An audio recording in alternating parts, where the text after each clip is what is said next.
والذین فی اموالہم حق معلوم للسائل والمحروم۔ السلام علیکم ورحمۃ اللہ وبرکاتہ۔ بسم اللہ الرحمن الرحیم۔ سورۃ المعارج میں اللہ تعالیٰ فرماتے ہیں والذین فی اموالہم حق معلوم للسائل والمحروم،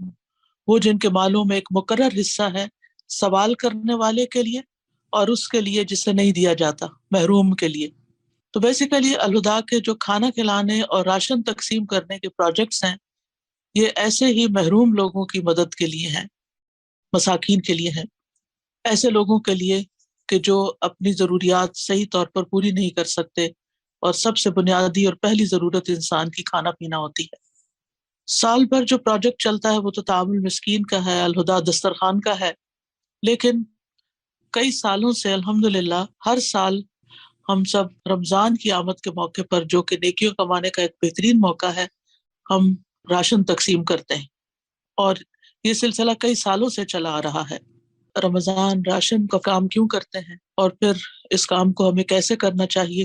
اس کام کا فائدہ کیا ہے، اور کیا یہ واقعی کرنا بھی چاہیے یا نہیں، اور اگر کرنا چاہیے تو کس طریقے سے کرنا چاہیے تاکہ ہم اللہ سبحانہ وتعالیٰ سے اجر لے سکیں، اور ہم اپنے مسلمان ہونے کی حیثیت سے جو ذمہ داریاں ہیں ان کو بھی پورا کر سکیں۔ کھانا کھلانے کے بارے میں قرآن مجید کے اندر سورۃ الانسان میں اللہ سبحانہ وتعالیٰ فرماتے ہیں وَيُطْعِمُونَ الطَّعَامَ عَلَى حُبِّهِ مِسْكِينًا وَيَتِيمًا وَأَسِيرًا إِنَّمَا نُطْعِمُكُمْ لِوَجْهِ اللَّهِ لَا نُرِيدُ مِنكُمْ جَزَاءً وَلَا شُكُورًا، اور خود کھانے کی محبت کے باوجود وہ مسکین اور یتیم اور قیدی کو کھانا کھلاتے ہیں، اور انہیں کہتے ہیں کہ ہم تمہیں صرف اللہ کے چہرے کی خاطر کھلاتے ہیں، ہم تم سے نہ کوئی بدلہ چاہتے ہیں اور نہ شکریہ۔ یہ اہل ایمان کی صفت بیان ہوئی ہے،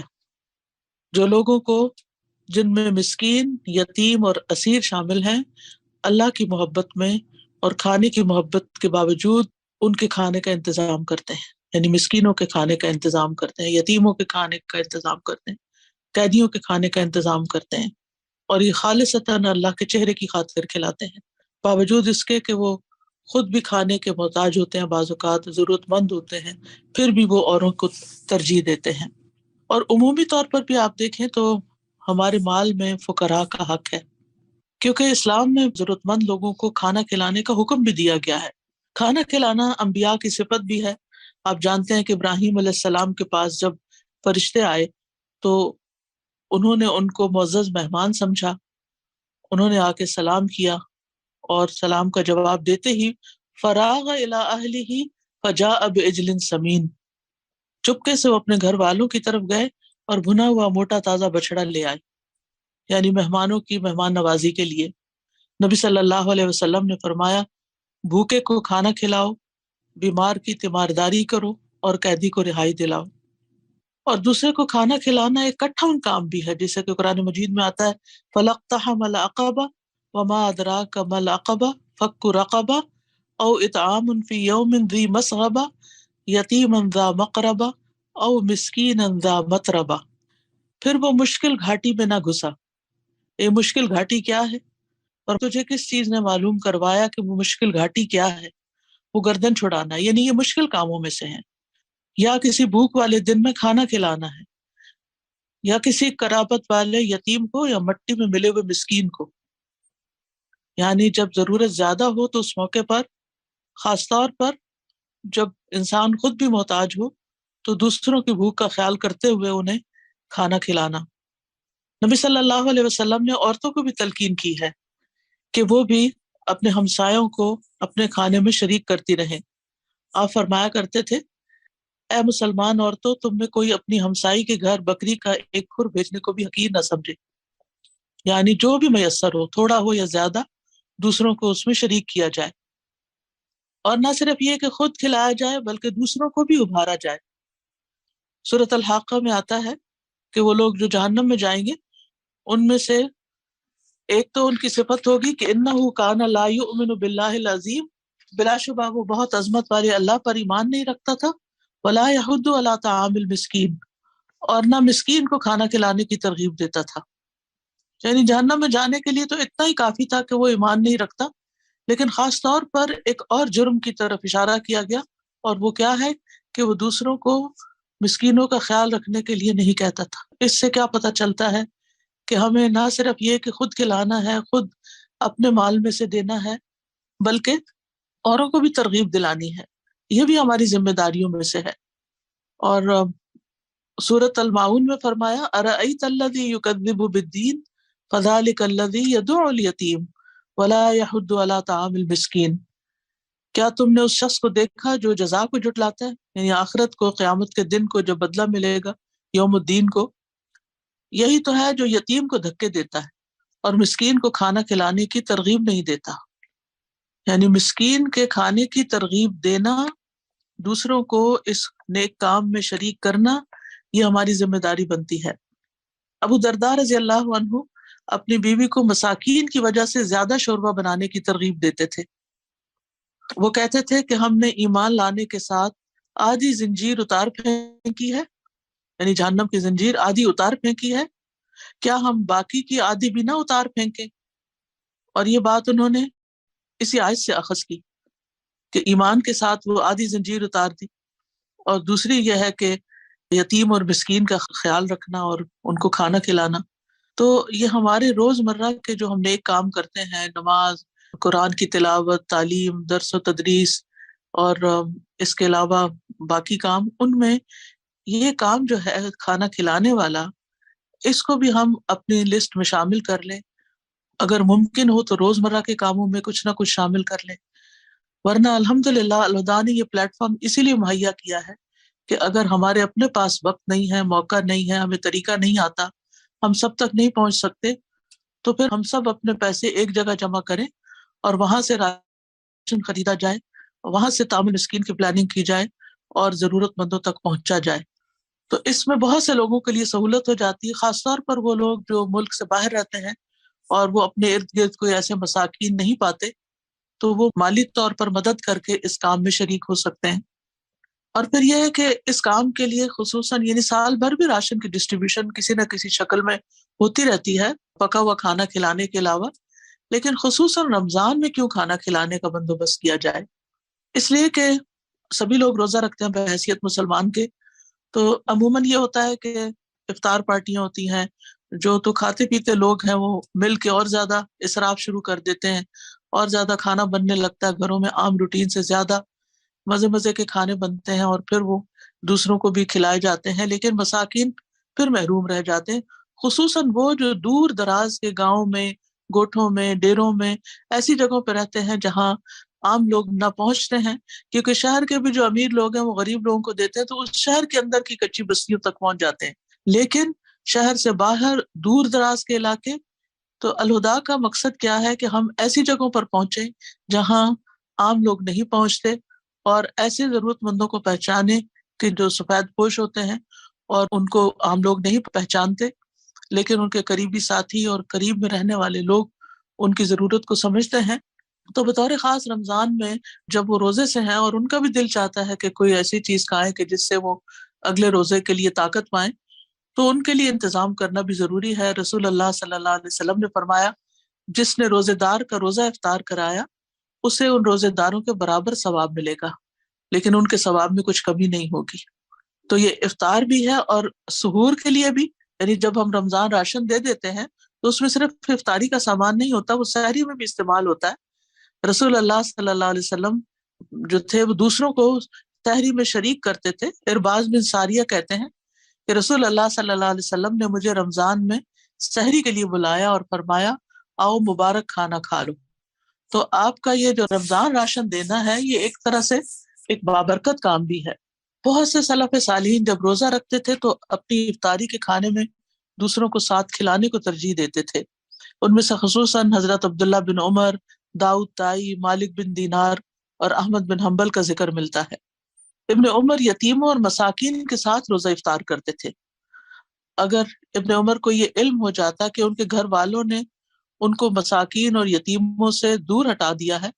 تو اس رات وہ افطاری نہ کھاتے، یعنی روزہ تو کھول لیتے لیکن وہ پھر کھانا نہیں کھاتے تھے، یعنی اتنا زیادہ وہ احساس کرتے تھے۔ اور گھر والوں کے ساتھ یہ معاملہ اس لیے تاکہ اس چیز کو وہ بھی اہمیت دیں۔ اور پھر یہ ہے کہ اکیلے افطار کی بجائے لوگوں کے ساتھ مل کر افطار کرنا جو ہے وہ زیادہ افضل ہوتا ہے۔ ابو سوار ادبی کہتے ہیں کہ بنو عدی کے کچھ لوگ مسجد میں نماز پڑھتے تھے، ان میں سے کسی ایک نے کبھی اکیلے اس طرح افطاری نہیں کی کہ وہ کھانے پر اکیلے ہوں۔ اگر ان کو کوئی کھانے والا ساتھ مل جاتا تو وہ کھا لیتے، ورنہ وہ اپنا کھانا مسجد کی طرف لے جاتے تو وہ لوگوں کے ساتھ کھاتے اور لوگ ان کے ساتھ کھاتے۔ اس لیے آپ دیکھیں مساجد کے اندر افطاری کا انتظام ہوتا ہے، لوگ اپنے پیسے اکٹھے کر لیتے ہیں، یا پھر ایک دن ایک شخص پورے مہینے کے لیے لوگ اپنا اپنا دن لکھوا دیتے ہیں اور اس دن کی افطاری کے پیسے وہ جمع کراتے ہیں۔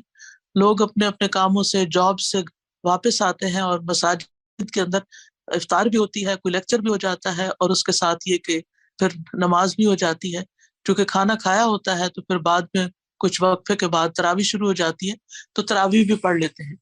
تو اس طرح خواتین کو بھی تراویح پڑھنے کا موقع مل جاتا ہے، مرد حضرات کو بھی، اور بچے بھی مساجد کو دیکھ لیتے ہیں۔ یعنی اس میں کئی ایک خیر کے کام شامل ہو جاتے ہیں۔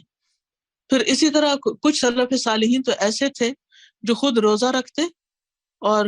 بیٹھ کر دوسرے غریب و مسکینوں کی خدمت کرتے اور ان کو کھانا کھلاتے، ان کو راحت پہنچاتے۔ ان میں خصوصاً حضرت حسن بصری اور عبداللہ بن مبارک ہیں۔ اور ویسے بھی دیکھیں تو کھانے کھلانے کا اجر ہے کسی بھی شکل میں، چاہے کھجور ہو، فروٹ ہو، دودھ ہو، چاول روٹی ہو، یا آٹا راشن ہو، کوئی بھی چیز ہو، یعنی جو کھانے کی چیز ہے۔ ابن عمر کہتے ہیں کہ ایک آدمی نبی صلی اللہ علیہ وسلم کے پاس آیا اور کہا، اے اللہ کے رسول، کون سے لوگ اللہ کو زیادہ محبوب ہیں اور کون سے اعمال اللہ کو زیادہ پسند ہیں؟ تو رسول اللہ صلی اللہ علیہ وسلم نے فرمایا، وہ لوگ اللہ تعالیٰ کو زیادہ محبوب ہیں جو دوسروں کے لیے سب سے زیادہ فائدہ مند ہو۔ اب اس موقع پر ہمیں یہ سوچنا ہے کہ ہم کس طرح دوسرے لوگوں کے لیے زیادہ سے زیادہ فائدے کے بن سکتے ہیں۔ اور اللہ عز و جل کے نزدیک سب سے پسندیدہ اعمال یہ ہیں کسی مسلمان کو خوش کرنا، یا اس سے کسی تکلیف کو دور کرنا، یا اس کا قرضہ ادا کر دینا، یا اس سے بھوک کو دور کرنا۔ اور پھر یہ ہے کہ انسان خود بھی کھاتا ہے تو وہ بھی صدقہ شمار ہوتا ہے، بچوں کو کھلاتا ہے وہ بھی، بیوی کو کھلاتا ہے۔ نبی صلی اللہ علیہ وسلم نے فرمایا، تمہارا اپنے آپ کو کھلانا تمہارے لیے صدقہ ہے، تمہارا اپنے بیٹے کو کھلانا تمہارے لیے صدقہ ہے، تمہارا اپنی بیوی کو کھلانا تمہارے لیے صدقہ ہے، تمہارا اپنے خادم کو کھلانا تمہارے لیے صدقہ ہے۔ یہ وہ صدقہ نہیں جو مساکین کے لیے ہوتا ہے، اس سے مراد یہ ہے کہ یہ بھی ایک نیکی کا کام ہے۔ اور پانی کا ایک گھونٹ پلانا بھی صدقہ ہے، اور معمولی چیز بھی، جیسے ایک حدیث میں آتا ہے نا کہ آپ صلی اللہ علیہ وسلم نے فرمایا کہ اپنے اور آگ کے درمیان میں آڑ بناؤ، خواہ کھجور کے ایک ٹکڑے سے ہی کیوں نہیں، یعنی اس کو ہی صدقہ کر کے۔ اور پھر خاص طور پر جہاں بیوہ خواتین ہوں، یتیم بچے ہوں، مساکین ہوں، ان کے لیے جو دوڑ دھوپ کرتا ہے، ان تک یہ سب کچھ پہنچاتا ہے، چاہے آپ فنڈ ریزنگ کر رہے ہوں، پیسے اکٹھے کر رہے ہوں، پیسے گن رہے ہوں، پیسے ان سے راشن خرید رہے ہوں، اور راشن خریدنے میں جتنا بھی پروسیس ہے وہ سب، پھر اس کے بعد ڈسٹریبیوشن کا جتنا مرحلہ ہے، یعنی ان کے گھروں تک جب تک چیز پہنچ نہیں جاتی، تو یہ ساری دوڑ دھوپ ہے۔ نبی صلی اللہ علیہ وسلم نے فرمایا، بیوہ اور مسکین کے لیے دوڑ دھوپ کرنے والا ایسا ہے جیسے کہ اللہ کے راستے میں جہاد کرنے والا، یا رات کو نماز قائم کرنے والا اور دن میں روزہ رکھنے والا، یعنی اتنا زیادہ اجر ہے ایسے محروم لوگوں کی خدمت کرنے میں۔ اسی طرح یتیم بچوں کے کھانے پینے کی ذمہ داری لینا، نبی صلی اللہ علیہ وسلم نے فرمایا، جو شخص مسلمان ماں باپ کے کسی یتیم بچے کو اپنے کھانے اور اپنے پینے میں اس وقت تک شامل رکھتا ہے جب تک وہ اس مدد سے مستغنی نہیں ہو جاتا، یعنی خود کمانے لگ جائے، تو اس کے لیے یقینی طور پر جنت واجب ہو جاتی، یعنی جو یتیم کا خیال رکھتا ہے اس کی بات کی جا رہی ہے۔ اور پھر یہ ہے کہ ہم جو بھی خرچ کرتے ہیں یہ اللہ سبحانہ وتعالیٰ کے پاس جا کر اجر و ثواب میں بڑھتا چلا جاتا ہے۔ رسول اللہ صلی اللہ علیہ وسلم نے فرمایا، بے شک اللہ تم میں سے ہر ایک کی کھجور اور لقمے کو اس طرح بڑھاتا ہے جیسے تم میں سے کوئی آدمی اپنے گھوڑے کے بچھیرے کو بڑھاتا ہے، یہاں تک کہ وہ احد پہاڑ کے برابر ہو جاتا ہے۔ یعنی چاہے کھانے کا ایک لقمہ ہو یا کھجور ہو، وہ ہم اللہ کے راستے میں دے دیتے ہیں تو اللہ کے ہاں احد پہاڑ جتنا وہ یعنی اجر و ثواب جمع ہو جاتا ہے۔ اور ویسے بھی قیامت کے دن آپ دیکھیں کہ ہر شخص اپنے صدقے کے سائے میں ہوگا، یہاں تک کہ لوگوں کے درمیان فیصلہ ہو جائے۔ ابو الخیر کے بارے میں آتا ہے کہ کوئی دن ایسا نہیں جانے دیتے تھے جس میں کوئی چیز، خواہ میٹھی روٹی یا پیاز یا اسی طرح کی کوئی نہ کوئی چیز صدقہ نہ کرتے، یعنی کچھ نہ کچھ وہ روزانہ ضرور دیتے تھے۔ اسی طرح نبی صلی اللہ علیہ وسلم سے پوچھا گیا کہ کوئی ایسی چیز بتا دیں جس سے جنت لازم ہو جائے، تو آپ نے فرمایا، حسن کلام اور کھانا کھلانے کو لازم پکڑو. اور اب یہ ہے کہ یہ بات تو اچھی طرح واضح ہو گئی ہے کہ ہمیں یہ کام کرنا ہے اور کیوں کرنا ہے. یہ تو کیوں کا جواب ہے